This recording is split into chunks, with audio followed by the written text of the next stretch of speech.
have directed that the following initial steps be taken immediately.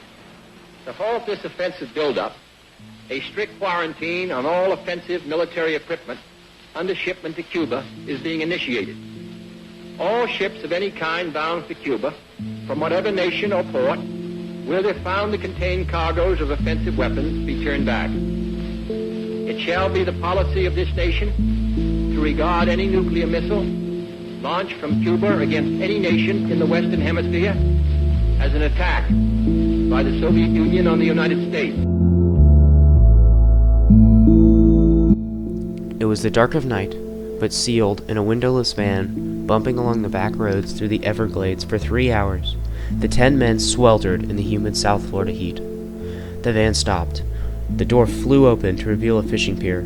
Scrambling into a launch, they headed out to sea, the breeze a welcome relief, the light of a quarter moon dimly illuminating their destination, a low, overgrown island. There they were met by 3 men with rifles who escorted them to a shack behind the remains of an abandoned resort. This was Giuseppe Island, just off of Florida's west coast near Fort Myers. The date was June 2nd, 1960, and for these 10 Cuban exiles, it was the start of a daring, desperate, and ultimately doomed attempt to reclaim their homeland from communist rule. The next 10 months, these men would be among the leaders of a military assault that became known as the Bay of Pigs invasion. On April 17, 1961, a force of nearly 1,500 men, secretly aided by America's CIA and Navy, would storm southern Cuba in an undercover operation with shockwaves that would still reverberate 60 years later. The 20th century was a time of major political change across the globe, with new radical ideas filling societies, and world power shifting places. By the 1950s, the world's 2 biggest powers began to take shape. The first was the United States, a heavily industrialized country full of nationalism after effectively winning in World War II. The other was a revolutionized Soviet Union, coming off of a very chaotic time in their history as they adopted strong communist ideas inspired by figures like Karl Marx. This began a conflict, a race of sorts, between the United States and the West versus the Soviet Union and the East. Beginning on New Year's Day 1959, Fidel Castro led guerrilla forces into the capital of Cuba, Havana, leading to the end of the current dictatorship. The story really starts, however, after Cuban independence, where many were desperate to stop foreign influences. This trend can be seen throughout Cuban history and leads us to the 1930s, where presidencies in Cuba had failed, and after a revolution in 1933, Fulgencio Batista was put in power. Batista enacted many reforms in Cuba, but increasingly became corrupt. He retired to the U.S. after his time, although he returned soon after to a deteriorated government. He tried to reinstate himself in power, but ultimately failed, and several rebel groups formed. Many called for a peaceful end to the current government, but others were very different. And after being imprisoned in Mexico for a few years as consequence for his rebellious efforts, Fidel Castro finalized his plans for an uprising and returned to Cuba.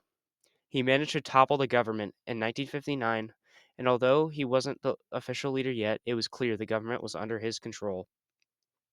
Castro adopted some communist ideas after meeting Marxist leaders while in Mexico. They helped him gain power and aided him with the rebellion and overthrow of Batista's government, gaining his trust in the process. Also, during this time, the anti-communist rebellion forces had weakened their influence as their peaceful efforts had made little impact in Cuba, leading Castro to adopt communist policies while in power. The Bay of Pigs invasion underwent initial stages of planning under President Eisenhower's administration in March of 1960, with plans for the U.S.-supported insurgents in Cuba evolving into the secret gathering, arming, and training of Cuban exiles by the CIA. After John F. Kennedy took office in 1961, he continued with the operation. However, the CIA underestimated the strength of Castro's forces and his support from the Cuban people. After months of training, on April 17, 1961, 1,500 Cuban exiles with U.S. weapons and U.S. air support landed at the Bay of Pigs near southwest Cuba. Immediately, Castro's land army engaged and pinned their exiles at the landing site, while Castro's air force decimated the exiles supporting airplanes and supply ships. Outnumbered and running out of ammunition, the CIA-trained exiles were surrounded and forced to surrender.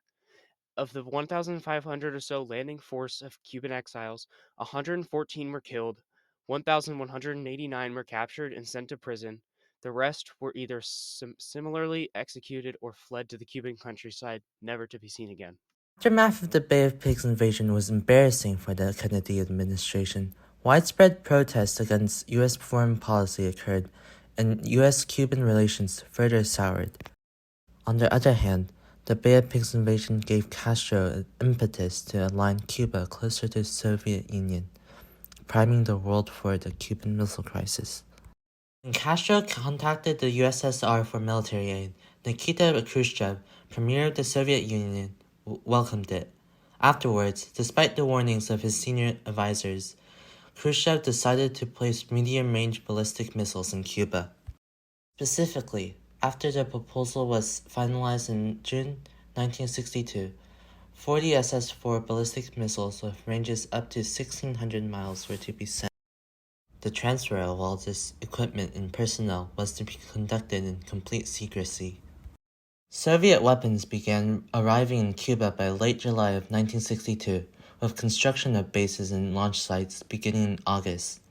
American U-2 reconnaissance planes picked up signs of Soviet weapons buildup, prompting JFK to publicly warn the Soviets from putting nuclear missiles in Cuba on September 13th. Then on October 14th, 1962, a U-2 photographed the medium-range ballistic missile launch site for SS-4 missiles. Using intelligence from a Soviet defector, Oleg Penkovsky, the site could be identified by U.S. agencies. In the days after the discovery, the Soviets still repeatedly denied the existence of nuclear missiles in Cuba, as American troops amassed in military bases. On October 22, 1962, Kennedy gave a televised public address and disclosed the presence of ballistic missiles in Cuba. He pressured the Soviet Union to withdraw their forces and missiles from Cuba and established a naval blockade around the entirety of Cuba. On October 24th, the U.S. military was placed on DEFCON 2 for the first and only time, with its nuclear capabilities on constant high alert. The next day, Soviet ships stopped short of the blockade, resulting in a tense standoff.